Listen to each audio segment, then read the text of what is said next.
लेकिन ज़रा पहले दर्शकों को ये बता दीजिए आप कि आप इतना सारा योग अभ्यास रोज़ाना करते हैं, इतना बड़ा एक योग का आयुर्वेद का पूरा सिस्टम ऑपरेट कर रहे होते हैं, तो आपके पास वही 24 घंटे हैं या आपके पास कुछ ज़्यादा है, कुछ 48 घंटे आपके पास? क्योंकि लोग कह रहे हैं उनके पास टाइम नहीं है। मैंने अपना टाइम मैनेजमेंट, लाइफ मैनेजमेंट, अपनी प्रायोरिटीज एकदम डिफाइंड वे में, रिफाइंड वे में तय की हुई है।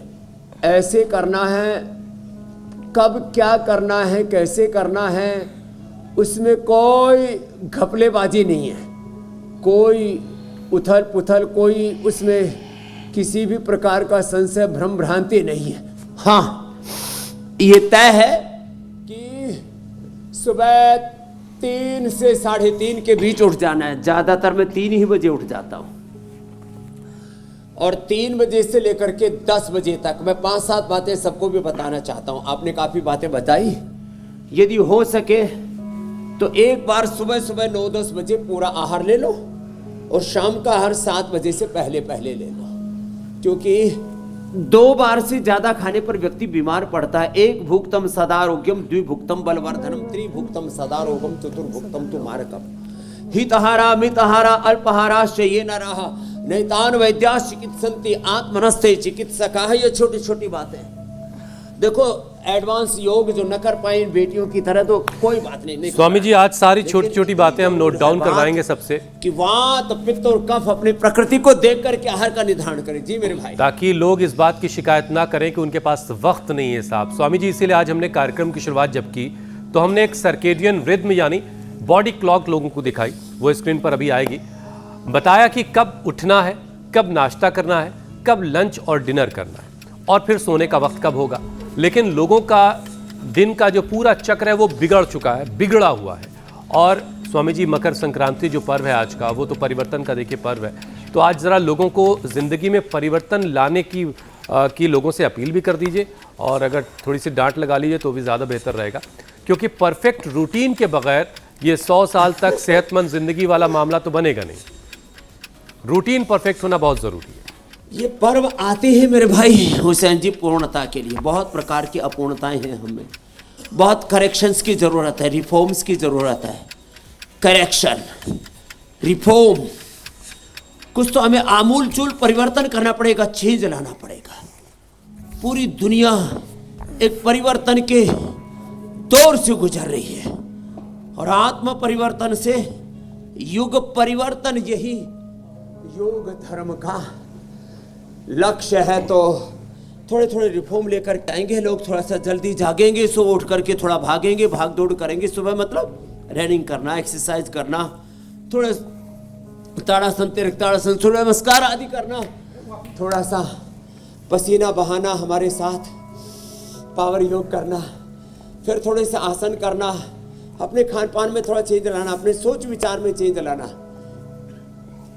1 सेकंड के 10 लाखवें हिस्से में जो हम सोचते हैं, ब्रेन की न्यूरॉन्स, वो सिग्नल वो 37 ट्रिलियन सेल्स तक पहुंच जाते हो। 37 ट्रिलियन सेल्स का मतलब क्या होता है? एक सेल में 23,000 क्रोमोसोम्स और उसके 23,000 उसके जीन्स, 46 उसके chromosomes, RNA, DNA, protein phosphorylation का यदि राइट डायरेक्शन में एक्सप्रेशन नहीं होगा तो ही तो फिर ये बीपी, ये शुगर, ये थायराइड, ये कोलेस्ट्रॉल, ब्रेन, हार्ट की तमाम तरह की समस्याएं, फिर ऑटोइम्यून डिजीज, कैंसर जैसे रोगों से पूरी दुनिया त्रस्त और ग्रस्त हो रही है।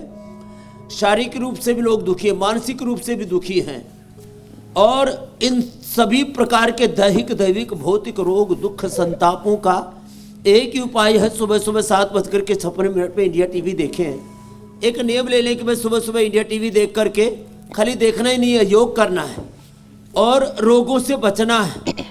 रोगों को जो हो चुके उनको मिटाना है, रोगों के सामने सरेंडर नहीं करना, बीमारियों के सामने, बुराइयों के सामने, किसी भी प्रकार की दुर्बलताओं के सामने हमको समर्पण नहीं करना, झुकना नहीं है।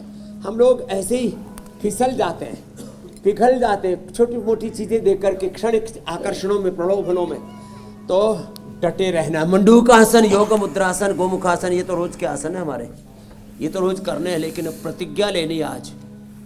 वात पित्त कफ अपने त्रिदोष के अनुरूप हमें आहार तय करना है, विरुद्ध आहार नहीं करना है। जो करना है, जो नहीं करना है, जो खाना है, जो नहीं खाना, न जो सोचना नहीं सोचना, देखना है नहीं देखना, सुनना है नहीं सुनना है, जैसे जीना है और जैसे नहीं जीना है। ये डूज एंड डोंट्स में आज क्लैरिटी लेकर के आएंगे, तभी दक्षिणायन से सूर्य उत्तरायण में आ रहा है। अब मृत्यु लोक से अमरत्व की यात्रा है, मूलाधार से सहस्रार तक अपने चक्रों के ऊर्ध्व आरोहण की, जीवन के ऊर्ध्व आरोहण की, दिव्यता में आरोहण की ये यात्रा है। हायर कॉन्शियसनेस में जीना है, लोअर कॉन्शियसनेस में नहीं जीना। किसी भी प्रकार के अज्ञान, अश्रद्धा, अकर्मण्यता में, प्रमाद में तो जीने का प्रश्न ही नहीं।